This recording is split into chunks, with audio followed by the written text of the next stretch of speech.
షిరిడీకి 100 కిలోమీటర్ల దూరంలో జామ్నేర్ అని ఒక ఊరుంది. ఆ ఊరిలో నానా చందోర్కర్ అని ఒక ఆయన 1905 నుంచి ఆయన ఉద్యోగం చేసేవాడు అక్కడ గ్రామాధికారిగా. ఆయనకు మంచి పేరు ఉంది. ఆయన పేరు నానా చందోర్కరు. ఈ నానా చందోర్కరు మంచి సాయి భక్తుడు. ఎప్పటి నుంచో సాయిబాబా దగ్గరకు వెళ్ళి ఆయన ఆశీస్సులు తీసుకొని ఆయన సేవా కార్యక్రమాలు చేయటం, ఆయనకు దక్షిణ ఇచ్చి రావటం, ఇవన్నీ కూడా చేస్తున్నాడు. మంచి భక్తుడు. ఉండాల్సినటువంటి మంచి లక్షణాలన్నీ కూడా అతని దగ్గర ఉన్నాయి అన్నమాట.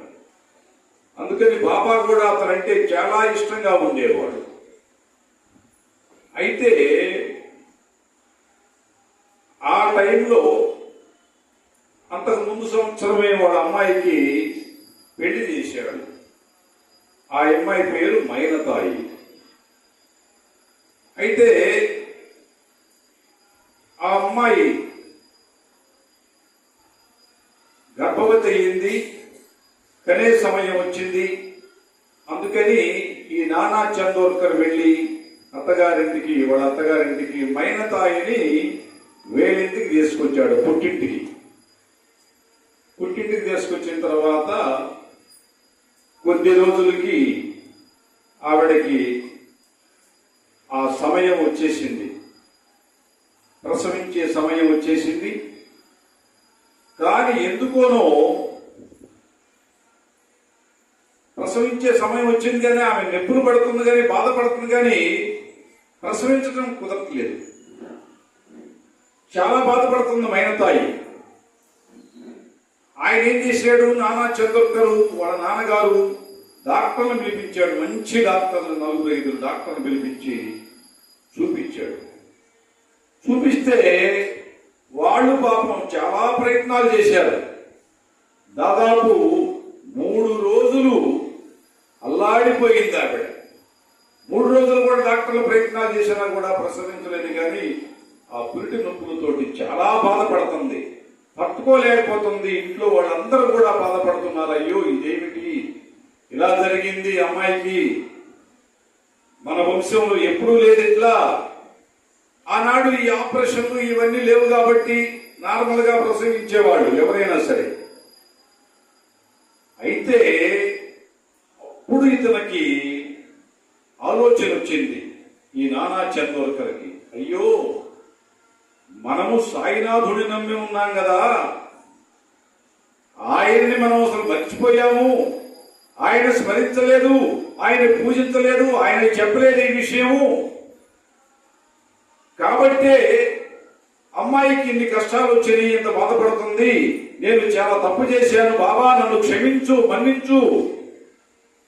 నేను అసలు నీ విషయమే మర్చిపోయాను. ఏదో డాక్టర్లు వస్తున్నారులే, చూస్తారు, పని అయిపోయింది అనుకున్నా గానీ నీ విషయం మర్చిపోయిన బాబా, నన్ను క్షమించమని బాబా దగ్గరికి, పటాన్ దగ్గరికి వెళ్ళి ఆయన కాళ్ళు పట్టుకుని వేడుకున్నాడు.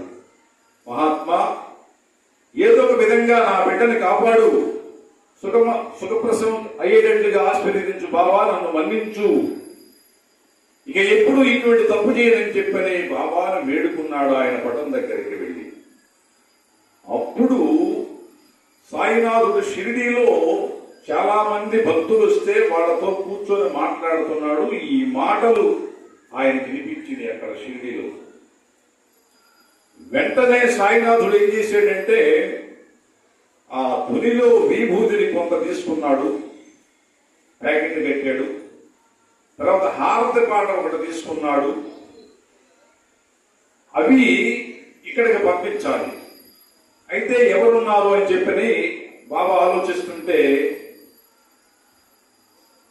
రామ్దేవ్ బువా అని ఒక భక్తుడు, సన్యాసి, అంతకు ముందు 4-5 రోజులు ముందు షిరిడీ వచ్చేసాడు, ఒక వారం క్రితం కూడా. అతను అదే రూట్లో తిరిగి ప్రయాణం అవుతున్నాడు. వాళ్ళ ఊరు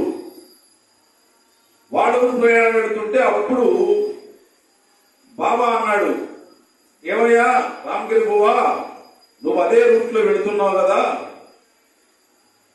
నేను ఇచ్చే విభూది ఈ హారతి పాట జామినేని వెళ్ళి నానా చందోర్కర్కి ఇవ్వయ్యా ఇవి అని చెప్పని బాబా చెప్పాడు. బాబా నేను అంత దూరం వెళ్ళటం లేదు, మధ్యలో దిగి మా ఊరు వెళతాను, నా దగ్గర 2 రూపాయలే ఉన్నాయి, నేను సరిపోవు, మా ఊరు వరకే సరిపోతే, నా దగ్గర డబ్బులు లేవు బాబా అక్కడికి వెళ్ళటానికి అన్నాడు. నీకెందుకయ్యా, నేను చూసుకుంటాను అవన్నీ కూడా, నువ్వు ముందు బయలుదేరు వెంటనే అని చెప్పని బాబా అతనికి, ఆ సన్యాసికి ఈ విభూది ఆ హారత పాటిచ్చాడు. అతను వెంటనే బయలుదేరి మధ్యలో ఒక ఊళ్ళో దిగాడు ఈ జామినేని రావటానికి. ఆ ఊళ్ళో దిగిన తర్వాత అర్ధరాత్రి 4 ప్రాంతం అయినప్పుడు టైం, తెల్లవారుజామున. మరి ఈ టైంలో నేను దిగాను, ఇప్పుడు నాకు ఎవరు దిక్కు, ఈ టైంలో నేను దిగి ఎక్కడికి పోవాలి, ఏమిటి పరిస్థితి అని చెప్పని అనుకుంటూ బయటికి వచ్చాడు, స్టేషన్ బయటికి వచ్చాడు. వచ్చిన తర్వాత అక్కడ ఒక టాంగా అతను గుర్రబండి తీసుకొచ్చి, ఏమండి షిరిడీ నుంచి తెచ్చినటువంటి రామ్గిరి బువ్వా ఎవరు ఇక్కడ అని అడుగుతున్నాడు అందరిని కూడా, ప్రయాణికుల్ని.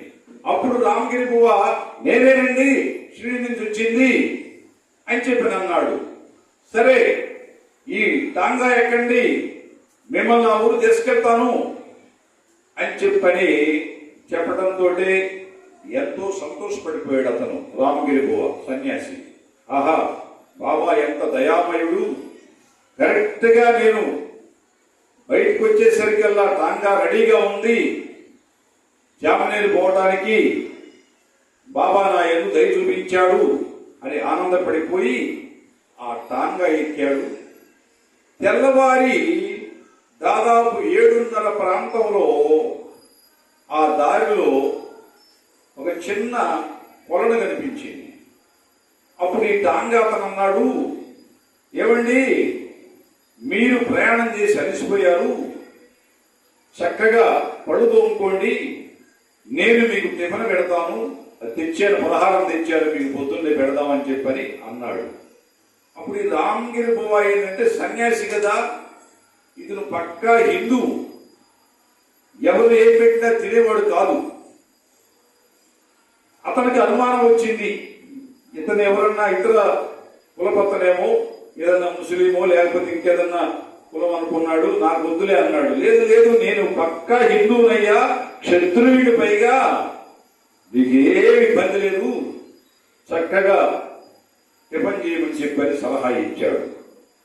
వెంటనే అప్పుడు గబగబా ముఖం కడుక్కున్నాడు, పళ్ళు తోముకున్నాడు, ఆ తర్వాత టిఫిన్ చేశాడు, మళ్ళీ టాంగా ఎక్కాడు. ఆ జామినేరు బయలుదేరారు ఇద్దరు టాంగాలో. తర్వాత ఒక గంట ప్రయాణం చేశాడు, గంటన్నర, దాదాపు 9 ఆ ప్రాంతం అవుతుంది టైం, ప్రొద్దున పూట. అప్పుడు ఈ రామగిరి బువ్వా అన్నాడు, ఈ సన్యాసి, ఏమయ్యా టాంగా ఆపు, ఇక్కడ ఒక చిన్న చెరువు కనిపిస్తుంది, నాకు ఈ టయానికి ఎప్పుడు ప్రొద్దున్నే నేను 4ంటికి 5ంటికి లేచి స్నానం చేసే అలవాటు, స్నానం చేయకుండా నేను 5ంటికి ఎట్టగా వెళ్ళేది, కాబట్టి ఒక్క పావు గంట ఆగు, ఈ లోపల నేను స్నానం చేసి వస్తానని చెప్పని అతను చెప్పాడు ఈ రామగిరి బువ్వా టాంగా అతనితో. సరే అని చెప్పి అన్నాడు. ఈ లోపల ఇతను స్నానం చేశాడు, శుభ్రంగా బట్టలు వేసుకున్నాడు, మార్చుకున్నాడు. వచ్చి ఒడ్డుకొచ్చి చూస్తే టాంగా లేదు, పాడు లేదు, మనిషి లేడు. ఆ టాంగా తీసుకొచ్చిన మనిషి లేడు, గుర్ర బండి లేదు. ఆశ్చర్యపోయాడు, ఇదేమిటి చెప్పా పెట్టకుండా పోయాడు ఇంత దూరం తీసుకొచ్చి అని చాలా ఆశ్చర్యపోయి, సరే కానీ పక్కనే కదా ఊరు, జామినేరు దగ్గరికి వచ్చాం కదా, ఎంతసేపు 10 నిమిషాలు నడిస్తే సరిపోతుంది, ఊళ్ళోకి వెళ్ళొచ్చు అని చెప్పని ఊళ్ళోకి వెళ్ళాడు. అక్కడ అడిగాడు,